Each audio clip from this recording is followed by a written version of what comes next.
The documentary about internet piracy was created as a coursework for the documentary Discourse and Practice.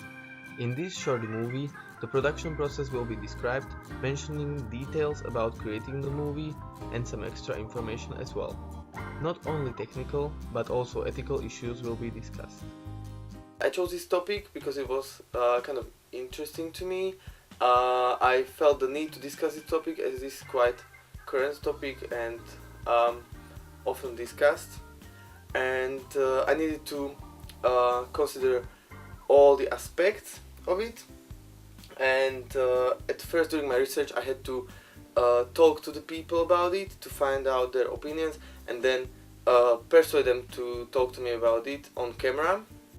Did you enjoy filming the interview? Yeah, it was a very nice experience.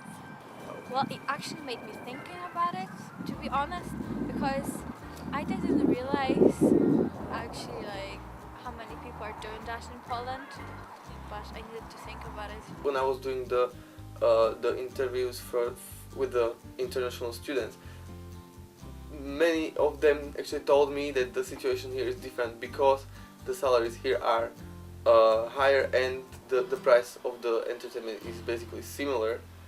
So that therefore I think that people here should seriously consider not doing it because it's really affordable. The first days of filming were challenging but interesting. After the draft of the script was written, it was necessary to film background shots that were supposed to illustrate the point. Luckily, volunteers were found who were happy to pose as amateur actors.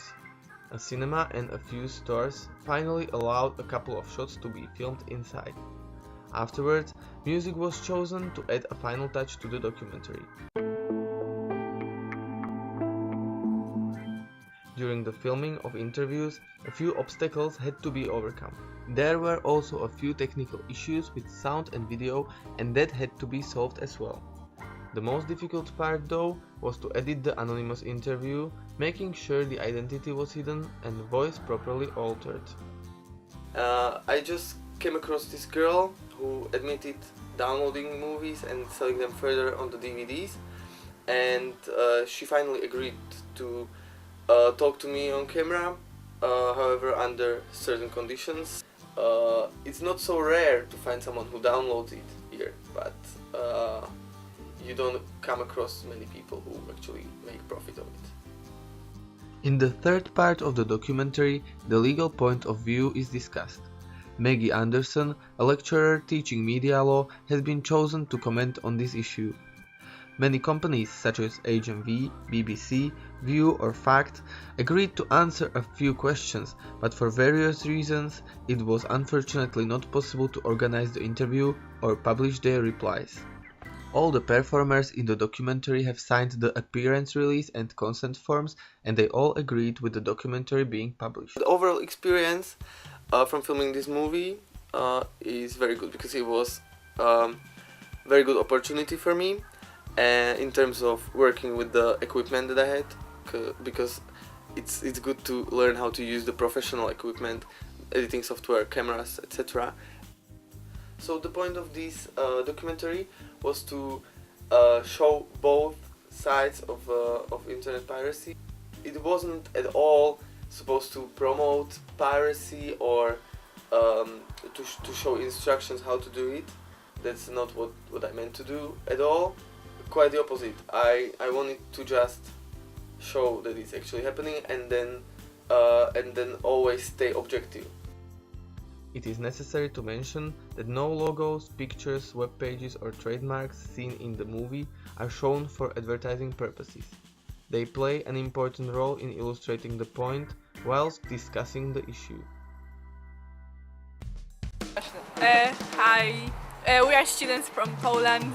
This is Julia, this is Paulina. I'm Paulina. No, okay. No. Ty powiedz. Możesz. Briefly describe the situation of internet piracy in Bulgaria. No. Big share, robots. So you've got me with a red nose. I can hardly talk because I'm all stuffed up. Good. Perfect preparation. It's okay. Small research, and I. Okay, no, that would be question. Yeah, we got everything, so it's fine. Okay. Thank you very much for the interview. He owes me £10 now.